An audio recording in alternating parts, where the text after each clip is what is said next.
Welcome to Community Matters. I am joined by my very special guest, but my guest is named fourth degree black belt Sensei Justin von Bosau. He is the newest owner-operator of the long-running Fred Villari's dojo in Westboro, running for over 40 years now, Justin, right? Yep, over 40 years. Wow. And I'm also very pleased to be joined by second degree black belt Agni Shivashok. He is teaching staff at the Westboro dojo of Fred Villari's.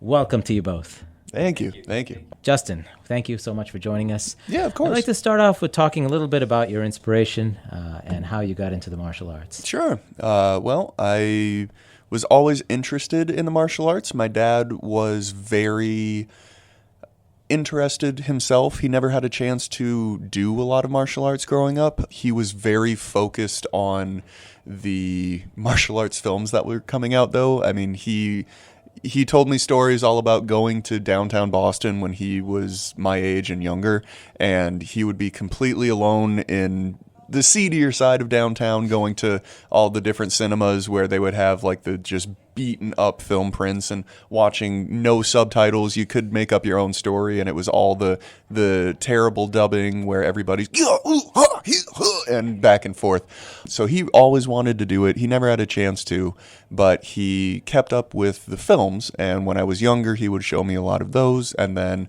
what really took off was in Saturday morning cartoons. I grew up with the 2003 adaptation of Teenage Mutant Ninja Turtles, so I was very taken with that, which many people have called me a nerd about, which I laugh because, yes, I am. So I inherited the dojo from the wonderful master Sarah Huber, who was into Ninja Turtles, so a lot of the Ninja Turtle paraphernalia still stays in the office and that sort of thing. But I mean, that was really it. I started when I was 12 because I was old enough to listen. I was not mature enough a lot of the time, but I was very motivated, so I just stuck with it for a while. I had started as a kid in an after-school program and then just stuck around at the dojo. Pretty amazing story, actually. So I feel like a lot of it was inspired by your dad. Yeah. And you kind of, grew on that inspiration through popular culture. Yeah. No, most of it was watching a ton of somewhat good, somewhat bad, cheesy films that a lot of them were really, really good. And it was always something where, a lot of martial arts films, you look at what's the newest, coolest thing, and none of them are practical. And then you look at one or two things that are practical, like Bruce Lee movies, where there are legitimate techniques to them. And you're like, how the heck does someone move like that? There's no way I could do that. And then you sort of look at that phrase and beat it up, for lack of a better term, of, there's no reason why I can't do that too. Just I have to practice it a lot. I've seen you move. I mean, yeah. No joke. Got to keep myself humble. Yeah. What's it like being a new sensei now? It's strange. I mean, before I was in the position of owning the school, I mean, I had been teaching for 10 years. I grew up and I started my training over in our Somerville, Massachusetts location, and because I was just somebody who was there a lot and practiced a lot, I knew my material pretty well, so my instructor just kind of pulled me aside of like, hey, you're larger than the other kids and you know what you're doing. Can you just work with them either one-on-one or holding punching bags for them for the larger classes? And that became assisting. And then anytime that they needed somebody to start warm-ups or something like that, then I was like, hey, kind of what I do to Agni now, where it's like, yeah, I'm tired, you go teach for a little while and I'll come back. And a lot of that was like 10 years. And I got very comfortable being an assistant. I was never comfortable leading the class if it was anybody that was younger than me. If it was the adults where it was like, okay, I know they are going to listen, that was fine. But anytime it was, you have to keep the kids' attention, it was really hard. I've been working, I had a weird road. I have to give you a bit of a backstory to answer your question, sorry. So I went from Somerville. I was in and out of work for a while, and the Marlborough School They had a little bit of a staffing issue. They needed somebody. Their instructor was coming out, and so I wound up going to the Marlboro school just as an extra helping hand. I wound up working with somebody who was very high up in the system, and during that time, we had a kind of a boot camp for how to teach, and it was like, hey, you've been a teacher for 10 years. You haven't gotten like a paper that says, I know how to teach, so go to this boot camp. And that turned into a kind of backwards way of we're looking for somebody to take over Westboro. And Master Huber had asked, for that person to be me. I was not expecting it. So the next time I was at Marlboro and I was talking to my boss there, we were just chatting about, okay, here's how classes went. Here's, your teaching was good, whatever. And then he kind of looked across the desk and said, so how do you feel about owning the Westboro school, taking over from Master Sarah? And I went, what? And he went, okay, so the next thing on our item, and I said, no, you back up. What'd you just say to me? And so that kind of went from there. But I had about a year and a half to work with her and with my instructor at Somerville to really hone how to deal with you're managing a class, not just you're managing one or two people. And it's still a learning process. It's very weird to me to be in front of a classroom still. It's strange how you kind of adapted into the role. I mean, you've already been doing it for so many years, but then you take it into a different dynamic where you're now teaching martial arts. Yeah. And your students, when they're all ages, right? You've got everywhere from adults down to school age and even younger, right? Yeah, we have classes for anybody who is 4 years old and beyond. I mean, we have some people who have come in for private lessons or for just trying out classes, and they're 3.5. And as long as they're able to focus for, a half hour's time, then yeah, we teach them. If you were somebody who's just starting out, you're looking for something to do after school, what is the main benefit of choosing karate as opposed to, I don't know, eating pizza? Eating pizza and playing video games and, watching new Teenage Mutant Ninja Turtles episodes. All of us in here are guilty, but yes. Yes. I mean, the thing that I like about martial arts compared to a lot of other extracurriculars is martial arts it's very individual based. One of my main things that I really appreciate is it's not like other sports where, there's a ton of benefits to sports in general. There's a ton of benefits to I'm being part of the team, I'm learning this competition, I'm getting stronger muscles from throwing or catching or hitting a ball or whatever. But you get a lot more individually in martial arts because it really deals with more than one or two things. Like there is a competitive element sometimes and there is a cooperative element sometimes, but you also have a lot of individual moments where, for me, when I was starting out, I was a kid with pretty bad anger issues and I'm relatively chill now. Like there's a lot of emotional control that you can have. There's a lot of physical control you can have. There's a lot of self-growth that can happen, and that isn't the main focus. I think that's the main thing that I really like about martial arts is you have a ton of benefits in a package that comes as, okay, I'm going somewhere for an hour and just like, quote, working out, unquote, because now I'm suddenly also working on, if I'm a kid, I'm working on my listening skills. I'm working on, being in line with other kids, and I'm not just working on punches and kicks, but I'm also working on punches and kicks. Yeah, it's interesting to think about. And I notice when I'm in your class and you tend to also talk about almost the spiritual nature of the martial arts, that there's a certain energy within you and that there's a flow, and it's not necessarily about how hard you hit, but about, the way in which you arrive into that motion. Yeah. What has your experience been regarding the inner qualities of practicing the martial arts? Well, the higher up that you go, I think the more focus you wind up spending on the inner qualities, Higher up in belt rank? higher up in belt rank, higher up in the amount of time and experience that you put in. Some of it also is just maturity. I mean, I don't get to talk a lot about the energy, the spirituality part of martial art, the self-growth, all of that stuff. Usually that doesn't come up in kids' classes. With the adults, you can sort of touch on that because they're in an age and stage where we can discuss that, and they're just able to absorb that information. But the higher up that you go in terms of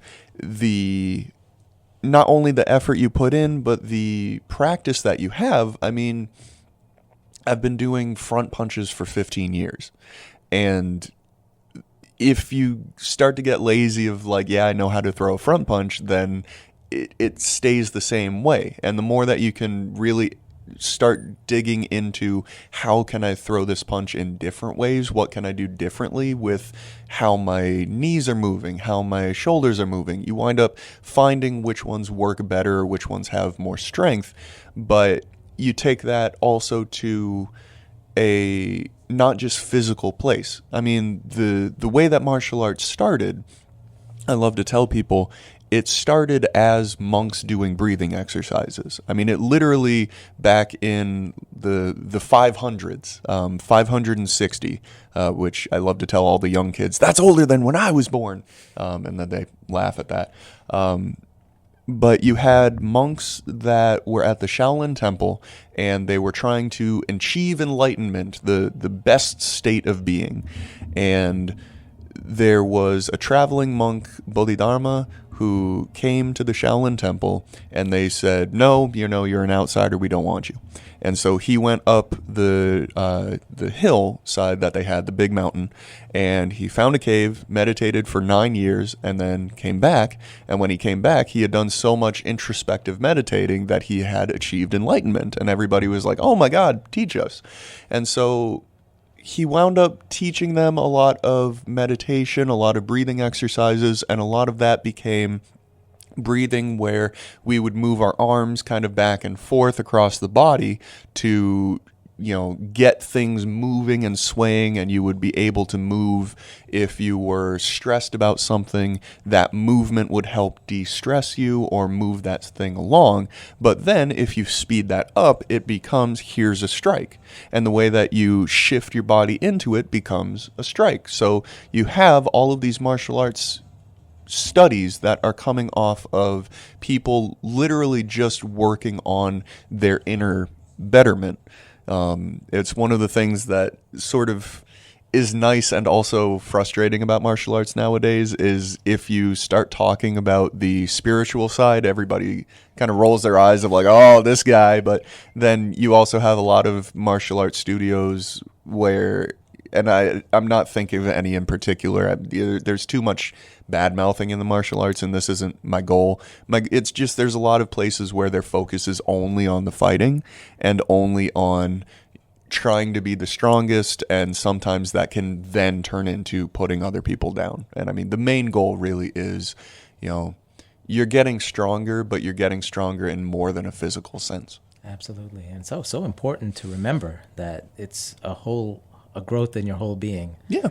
Not just a physical sport. Yeah. And your whole family is involved in martial arts too, right? Well, yes and no. I tried for about 10 years to get my parents to join. When It was your dad who inspired you. I mean, yeah. Surely he would have given it a thought. Yeah. You can tell by that laugh where this is going. My dad's the same way. Yeah. No, I tried for 10 years to get my parents into martial arts. I wanted them very badly to do it for health benefits, also just for it was something that they were interested in. And I since I've majored in film in my college, my last semester I went out to Los Angeles, and we weren't sure if I was coming back to the East Coast or if I was staying out on the West Coast. And so while I was out there, then my parents joined the dojo. But they described it as, oh, yeah, we're kind of like, we don't want our kid to be higher up than us or our kid to be teaching us. That would be embarrassing. And then when I came back, they were like, oh, and then COVID hit and then everything shut down. They didn't continue. But I would love for them to continue, and they are waffling about it. Okay, well, if they happen to be listening, I hope they will take the message. I hope so too. That's so cool. And when you had your first, when you first joined the martial arts, you must have joined at like a white belt and then eventually gone through the ranks. What is the experience like of matriculating and getting that black belt in the end? And it's very cathartic, and it's also surreal is the wrong word, and funny is the wrong word, but it's so fun. And I'm sure Agni can speak on this too, because now I feel like, oh, he's sitting in the corner and I'm over here just eating the mic. But there's so much weight that goes into every single belt test. I mean, we have Amy with us in the studio, of course. Amy now a blue belt and working hard, very good. And I mean, we all started at white belt, and every single belt test, there was always that, like, oh my God, I'm going up to like a yellow belt. Whoa. And it was mind blowing because you're getting this new rank. You're achieving this new, big stepping stone on the path to black belt. And when you get higher up and higher up and higher up, you look back on those and you're like, yeah, yellow belt, I had that easy. And you go from there. And now for me, it's like, oh, green belt, I had that easy. And then for anybody who isn't a green belt yet, green belt is like this huge mind-blowing thing. Now, when you get to black belt, the way that my instructor thought of it, we have a coaster on the table, which I'll use as an example. You think of it kind of as your white belt to black belt experience is one top half of the coaster. You have this full circle that you're going in, and you're filling out everything, and by the end of it, you're like, I'm so accomplished, I've got all this. You get to black belt, the coaster flips over, and you realize, oh my God, there's this whole extra dimension to it. And now, we're, first degree, second degree, fourth degree black belt, and there's all this extra stuff. Now, he described it as fifth degree, which is considered mastery in our system. You would take this 2D coaster and you realize it's been 3D all along and spinning, and you're like, I have like so little that I've known. But it's very fun looking back as someone who's gone through the ranks and someone who's gone through the experience of going through multiple black belt tests, especially where you look at something that it was this impossible milestone like 12 years ago, and now it's 10 years behind me, and I'm looking at it going, oh God, that was me. Oh God, that 12-year-old white belt who got so angry at his fellow students, he just dropped down and did push-ups to not yell at them. That was me one time. And it's very fun because, especially as a teacher, you're able to look at people who are, a blue belt or a brown belt or a second degree black belt, and you're able to say, I remember what that was like, and I remember how good it felt to get to that next level. And also you sort of laugh of like, oh, they have no idea what's coming. It's very fun. So it's so true, actually. And I remember every single time, those belt tests. And Agni, I know you actually are the one who comes out and puts the belts in front of everyone when they graduate. And it really is a great feeling because I know, Sensei, you have everybody meditate, and then you say, okay, now open your eyes, and there's a new belt sitting in front of you. It's such an amazing feeling. Wow. And you do weapons too, right, Sensei? Yeah. I had an interesting road with weapons. When I was in Somerville, bladed weapons. Yeah, you can't see it in the studio. I'm all I got 2 stumps for my legs, and then no, that's a joke. That's what all those welts were. I was wondering where did that come from? Yeah, I've got double eye patched up, and there we go. No, I mean, I do weapons. The way that I started, we always started with bow staff because it was kind of the introduction. It's one thing.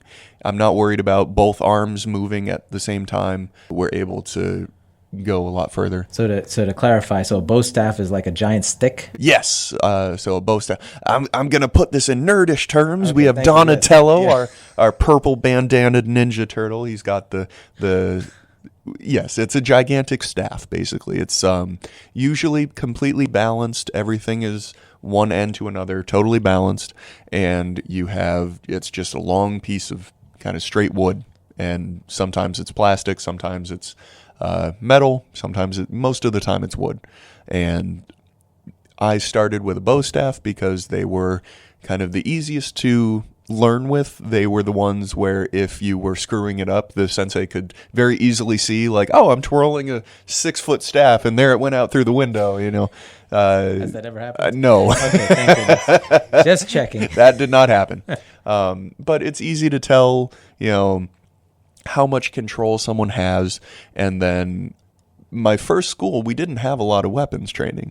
Our weapons training was if you were on the demonstration team, if you were going out into the community with a group and doing a lot of public events where it was a lot of outreach. We would have a table set up, and we would have people who, for 5 minutes, we'd put on a song and do forms, and some people would have like weapons that they would flip around, and so you would have, here's a bow staff or nunchucks. And nunchucks, you would have 2 sticks where they were connected by a chain. Those are Michelangelo's weapons, for those of you who like Ninja Turtles. And you would have, here's, these nunchucks. Those would be a lot harder because you're flipping something where you don't have as much control. So you need to show, okay, I have control over the bow staff. Then I'm allowed to do nunchucks. And then once I'm done hitting myself with nunchucks and have learned one hand of nunchucks, then I can do a second hand of nunchucks. And eventually that also became every weapon under the sun that I could learn, because we didn't have that many, and because we didn't have them, I wanted to learn them. So then it was, okay, we have eskrima sticks, which are kind of like 3-foot long just sticks that we can hit with. We have ton of different bladed swords. So we have katana, the Japanese kind of sword. We have the Chinese broadsword that they would use. We have the jian sword, which is another kind of Chinese sword, which is double-bladed instead of single-bladed. There's the naginata, which is like a spear where it's like a 6-foot-tall staff, but then you have a single-sided blade on the end. There's the 3-section staff, which is like a nunchuck, but there's a third section so that you have like just a crazy amount of ways to hurt yourself when you're learning it, as both Agni and I know. And there's a million kinds of things. And it's always fun to keep practicing on the stuff and then look at something new and be like, I'll never learn it. And then 4 months from now, I'll be like, I learned it. What's the next thing? So it's so inspiring. I want to bring in Sensei Agni before we close up for the day. And I just want to get your perspective on what it's like working at the dojo with Sensei Justin von Bosau. It better be good. No, it really is great. No pressure.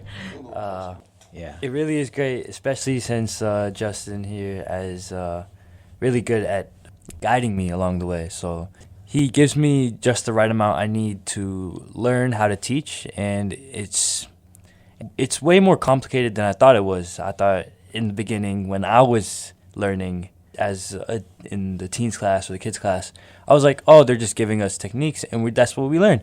But there's just so much on how to teach it, how to keep the attention, how to bring the energy, and all of that, etc., etc. And it's just great because I have somebody to help me along, and it's fun. It's a fun experience teaching people. It's nice to see them grow and see them like happy, having fun, enjoying their time. Sensei Agni, what is the coolest move you've ever attempted? The coolest move I've ever attempted. Flying backwards jump kick, or a 3-section staff flipping over your head? He's got a lot of good moves.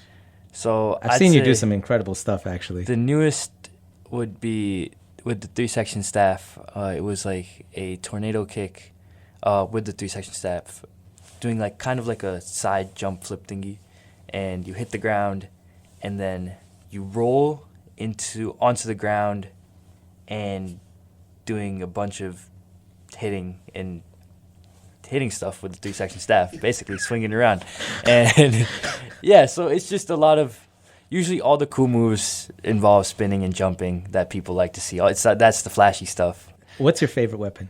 3-section staff. 3-section staff. Okay, good. You didn't pick nunchuck. Well, nunchuck actually is safer because only 2 sections. You've actually come a long way because you were a student of Valari's for a long time, and it's been how many years now? 10 years? 11 years. years. Yeah. And then now you are actually teaching as well. What's it feel like? Unreal. I would not have imagined myself. I honestly don't remember the first 3 or 4 years I did Valaris. That's because I was tiny and You were tiny tot. yeah. It's that same with Justin here. He was my dad. My dad really liked. He always wanted to go into martial arts, but he couldn't find the time to do it. So he put me and my brother into it, and I was like, my brother does it, so I might as well just do it. And after like 3 or 4 years, there was a point in there that I was like, this feels like a chore, and I just didn't want to go. But I kept going because my parents were like, you gotta stay committed. And I'm glad they did that because now it's just fun. It's a great community, the Valaris community. You learn a lot of cool stuff. There's so many details that I actually did not pay attention to until I got to the point where I had the maturity to go into the adults class, where Master Sarah would really go into the tiny details on each and every technique. And that really helped me in my journey to actually understand the concepts behind what technique. You can't always go textbook style into real life situations, so you have to understand the concepts behind each technique. So it was just a great way. All the teachers I've met have always had this good teaching style, and it's hard to explain that teaching style, but it just matched with how I like to learn, and it was just a great experience in general. It's a really beautiful way to describe it. Sensei Agni, Sensei Justin, it's been a pleasure to have you with us. Thank you. And I want to give my praise to both of them. I mean, you're a prodigy, Agni. It's quite amazing how far you come. And Sensei Justin, you've also come through a lot in your life, and it's really amazing to see what you're doing with Valaris. And thank you for having us. It's been very nice to be here, and nice to feel like it's fun doing this as an extracurricular, because you take a lot of it for granted, and one of the best things is really just seeing how much of a positive influence it is. So it's nice to have, it's nice to see that it's making an impact.